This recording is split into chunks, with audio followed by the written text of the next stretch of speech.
Hey everyone! Today I'm doing something a little bit different.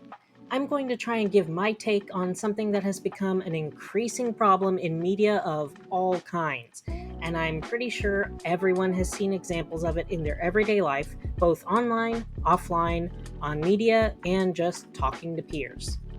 You know the ones.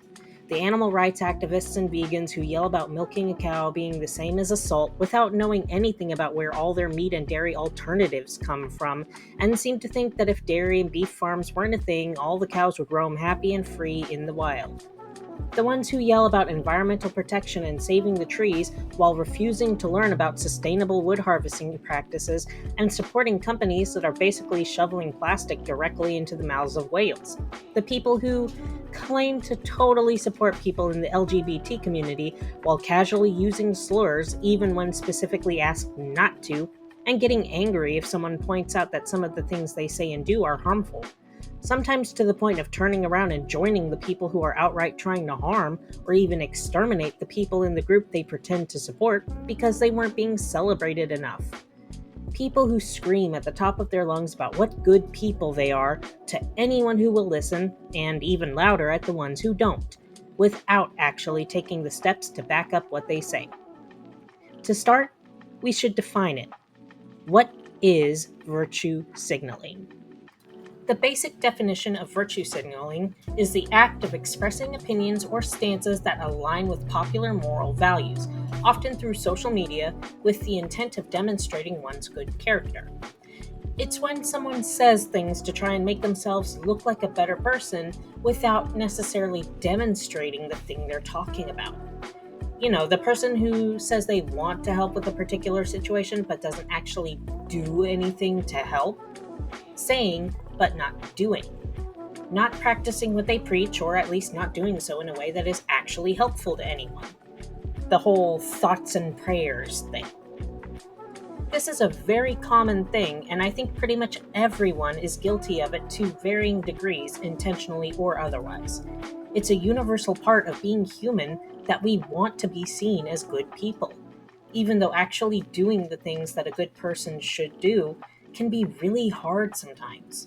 It's much easier to just say something or publicly agree with a certain popular sentiment. In media, this is particularly blatant and sometimes even required. Does anybody remember how at the end of a lot of cartoons, the characters would gather around to outright state the moral of that day's episode? Shows like Animaniacs had the Wheel of Morality, and Sailor Moon had those PSAs at the end of each episode. Even shows that had no morality attached to them or to the characters, the shows that were just wacky slapstick like Sonic, still had their little morality plays at the end. This is because of acts like the Children's Television Act passed in 1990, pushed by organizations like the FCC. They wanted the media children were watching to be educational, informative, and above all, to have what they considered important morals. Now, people can argue till the cows come home about what morals mean and what important morals are, but if the FCC couldn't see a clear, easily defined moral in the show, they might just get you pulled from the air entirely. So, the easiest way to fulfill the regulations and satisfy the FCC while not changing the content of the show entirely was to just tack on a little PSA at the end and spit out something that could vaguely relate to the episode somehow. Many shows had it as sort of a separate thing from the episode itself, like Sailor Moon and the Sonic Says bits, but some would have it in the episode itself. And this is something that largely continues to this day, up to and including My Little Pony Friendship is Magic with the letters to Celestia, with the main character explicitly stating what she learned that day. Some shows do it better than others, of course. Some integrate the moral fairly seamlessly into the episode, some barely even try, and some, like the Animaniacs, made it very clear that they were only doing it because of the FCC and basically made fun of them and called them out on its pointlessness, which predictably made some people very unhappy, but come on. You think the Warners cared about that? They could get away with anything. While it was cheesy and forced in a lot of shows, many shows, particularly those who were already focused on teaching important lessons in education like Sesame Street, fulfilled their requirements very smoothly and did a genuinely good job teaching what they wanted to teach. For the most part, most of the morals were very basic, helpful things that pretty much everybody can agree with. Things like brushing your teeth, being kind to others, looking both ways before crossing the street. Really basic stuff that pretty much everyone is taught as toddlers. So it was nothing new, and nothing that anyone would disagree with. Some of them did dip into more controversial territory, like the episode of Sailor Moon that addressed eating disorders and the dangers of both overeating and trying to starve yourself into an idealized body. But this was pretty rare. As the 90s progressed, we started getting shows that were a little more bold with the subject matter they tackled. For example, we got The Proud Family, and a lot of episodes tackling racism in a very realistic, relatable way for those who had experienced it, and in a way that was easy to understand and had things they likely would have seen from a distance for the kids who hadn't been on the receiving end of it. Like the episode where Penny had a dream about being in the past when segregation was still practiced, or when her family hosted a Muslim family and they were the victims of hate crimes. They addressed these in realistic, loving ways that made it very clear that no matter the skin color, people are people and should be treated with respect and kindness. And to show hatred against someone for being from a different culture or looking different is wrong and something only hateful, evil people do. Which brings us to the reboot of The Proud Family and an episode they aired about racism, and more accurately, colorism, which was honestly pretty disgusting and handled horribly. Now, in the original show, Penny and her friends were sometimes not the best people. They were often catty and rude to each other in a more exaggerated way than teen girls realistically are, but not too much more. I met a lot of people who were like them when I was in school, although most tended to try and be a little more subtle about it. Dejanay and La Cienega were particularly awful and horrible friends, and if you have friends like them, dump them. Zoe was okay and genuinely caring, but completely spineless and would just sort of go with whatever the loudest voice at the moment was saying rather than with what she actually wanted to do or what she thought was right. I actually had a friend a lot like her at one of the schools I went to as a kid and ended up having to defend her a lot because she just wouldn't lift a finger to protect herself, even if someone was getting physical with her. I gained a reputation as the small wild gremlin who would absolutely bite someone if I felt the need to from how often I had to jump in, and, well, I also kind of was a tiny wild gremlin at that point. Still am sometimes, especially if someone tries to mess with my food. Don't touch my food. You touch my food, you become my food. However, in the new show, while the main clique contains the same faces for the most part, a few were changed, like the addition of Maya, who seems to be the moralistic mouthpiece of the writers and is probably the worst thing that could have happened to the show. Zoe seems to have stayed pretty much the same spineless wimp as she always was, but the other girls are even more catty and obnoxious than ever. Penny's younger siblings have aged up, which, wasn't a great choice. In the original show, they were often a problem for Penny because they were babies, and she'd get roped into watching and taking care of them, and, of course, being babies, they were obnoxious and annoying and always got away with everything they did by virtue of being too young to know better. In the new show, she still often gets roped into taking care of them by a mother who, well, we'll get to her in a minute. But now they're old enough that they should have some more responsibility for their actions and not be allowed to behave so obnoxiously, right? They're old enough that they can't just claim they don't know better, that they should be disciplined when they act out and learn their lesson and become better people. You know, basic growth kind of stuff. Except that's not what they do. Well, we're making them older, so we can't excuse everything terrible they do with being too young to know better anymore. What do? We could show them starting out being horrible and nasty, and learning their lessons, and growing into better people, and building a stronger, genuinely loving relationship with their sister, so they can start working together to overcome obstacles as a family, the way loving siblings should. Nah, that sounds like too much effort to write.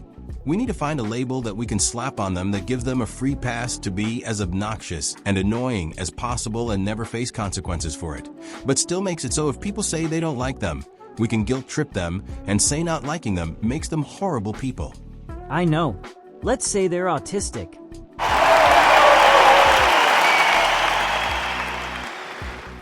Yes, dear listeners, they really decided that the best way to excuse obnoxious, irritating, and unacceptable behavior was to put the favored label of every internet bully who wants an easy way to slip out of taking responsibility for their own bad behavior on the kids, to call them autistic. Before anyone starts throwing a fit, yes, I know very intimately that autism is a totally real thing and can lead to people not really knowing how to act in given situations and having more difficulty controlling their emotions and all. It is a spectrum, and different people react to it differently. I myself was diagnosed as autistic a while back, although the doctor I'm currently working with, while she does agree with my ADHD diagnosis, says that she's not entirely sure about the autism one and she'd like to do more testing. But we haven't had a chance to really do that because of her caseload and how far away from me she is, so getting into appointments with her is really difficult and there's no one closer who takes the insurance I can get. I know what autism is, that it is real, and that people struggle with it every day, and it can cause people to behave in ways that maybe other people find annoying, and they sometimes don't understand boundaries very well. These are reasons, but not excuses. And it doesn't mean that the people around them should have to just sit there and take it if they're being harmed or are unable to get an education because the teacher is spending the entire class period running damage control on little Timmy who is throwing his fifth fit of the day and trying to hit other students with chairs. It's also a really awful way for them to try and excuse that behavior because it sets up that they think people who deal with autism are always annoying and obnoxious.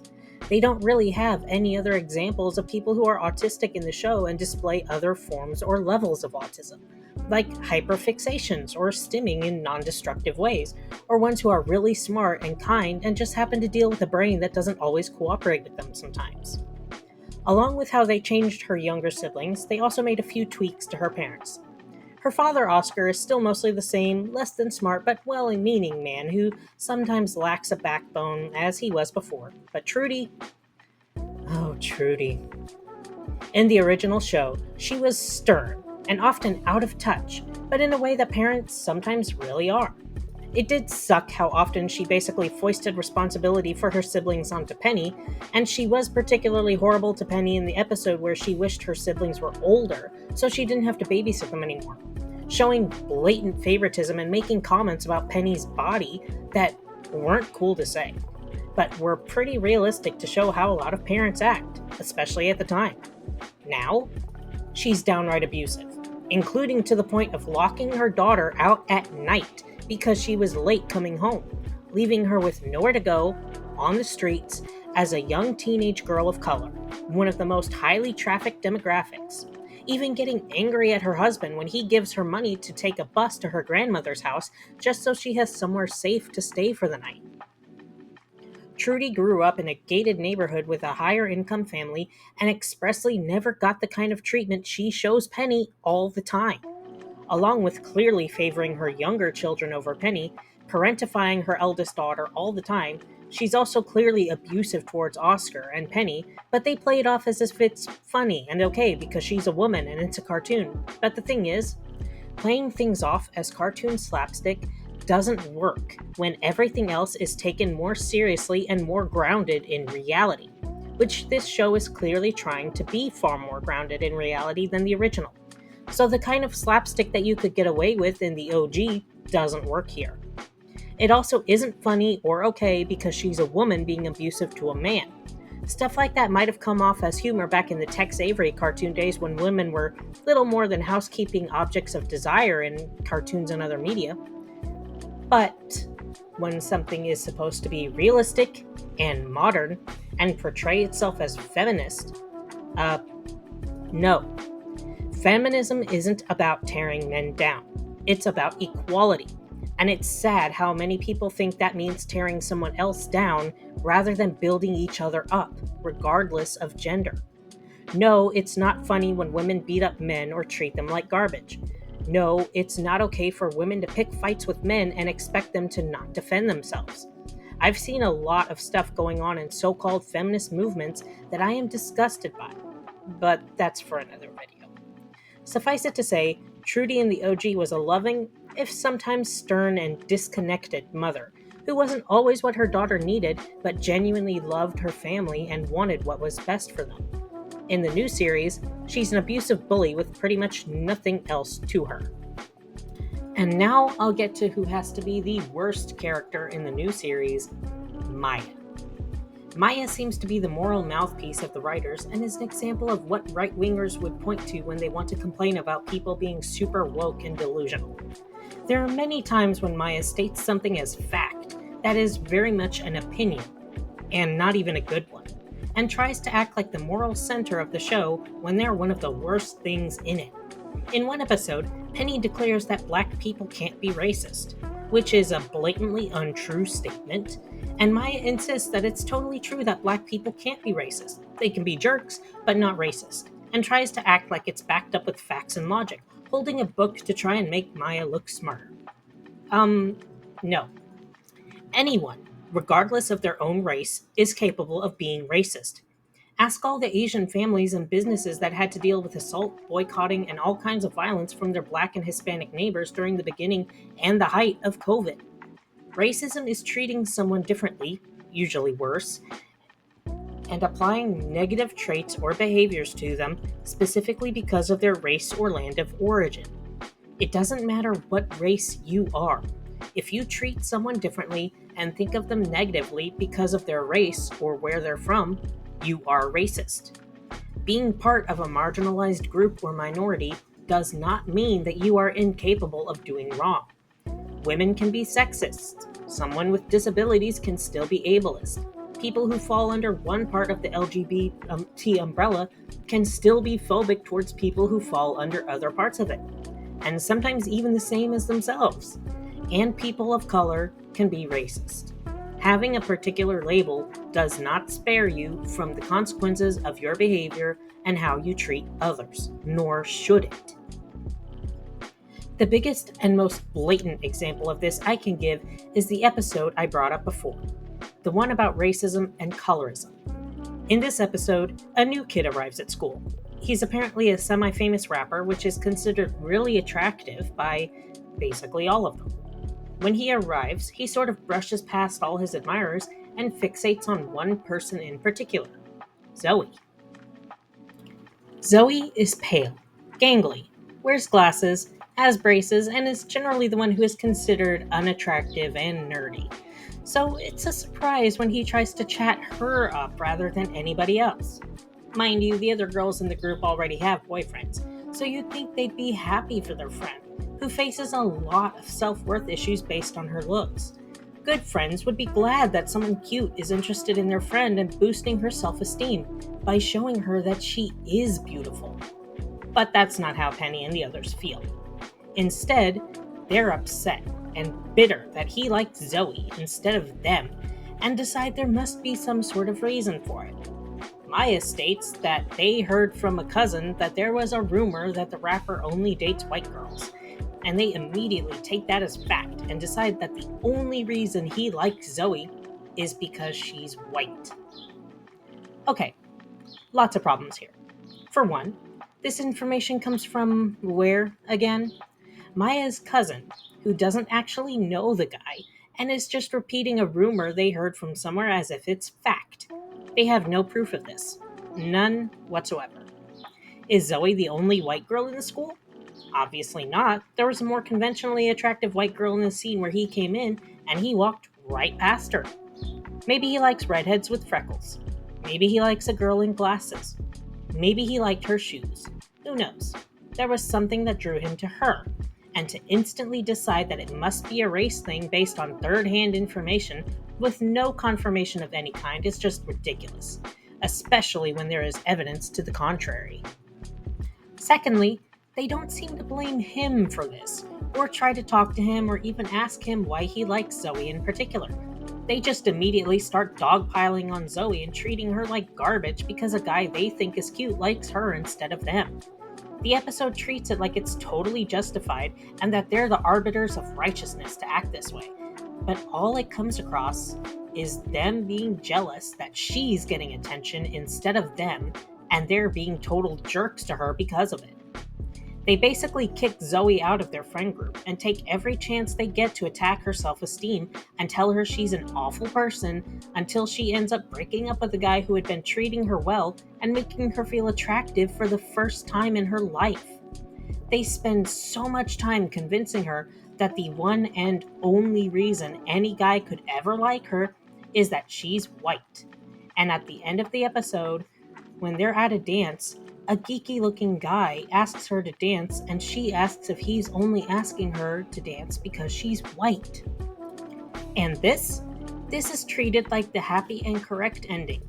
They made a bunch of completely unfounded assumptions about a guy who liked their friend based on a third-hand rumor someone heard, treated their friend terribly because of it, and now have convinced her that she's so ugly and horrible that the one and only reason anyone would ever like her is because she's white.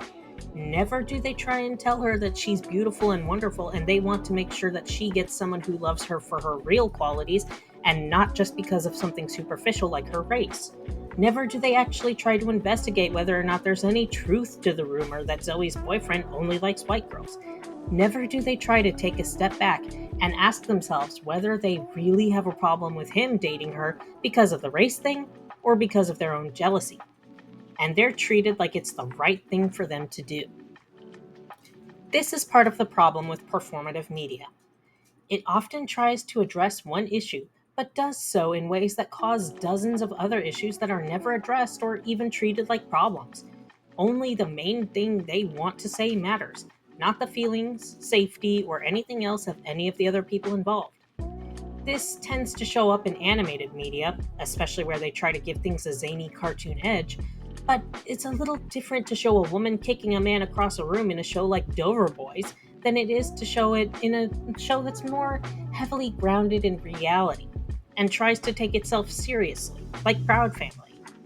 A lot of shows have fallen into this trap when their main focus isn't telling stories, it's making statements. Tuca and Birdie, She-Hulk, Proud Family, even movies like Raya. They get so focused on pushing a message that they completely miss everything else and don't address the nuances of the different situations or the context. Learning to trust is important, but learning when not to trust is just as, if not more important. If someone has just stabbed you in the back, you don't hand them the knife back because they said they're sorry and promise they won't do it again. When you're making a show to push a message and not to tell stories, you've got to make sure that you're sending that message in a constructive way that recognizes how different situations may affect the outcomes and how to apply that message. Context and nuance are important. There is a lot more to say on this subject, but I don't want this to be too long, so I'll try to wrap it up here, at least for the moment. When you're trying to tell a story that is about a certain message, it is important to take the time to make sure that you're not sending conflicting signals or creating problems worse than the ones you're trying to address in the process. If your characters are trying to defend a particular viewpoint or moral, but are stomping on others and hurting the people around them while doing so, and go about it in the worst, most self-righteous way possible, you just turn them into the villains, not the heroes, and make the thing they're trying to defend look unreasonable, selfish, and wrong. When you're trying to send a message, you've got to be careful that it doesn't either get buried or twisted into something that makes it look worse than the alternative. Otherwise, the signal gets lost in the noise and the whole thing turns into another piece of meaningless junk mail in the bin to be thrown out and ignored. Thank you all for joining me.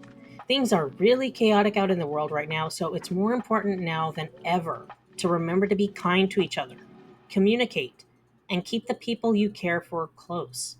We sadly weren't born into the kindest timeline, but together, we can build a better one.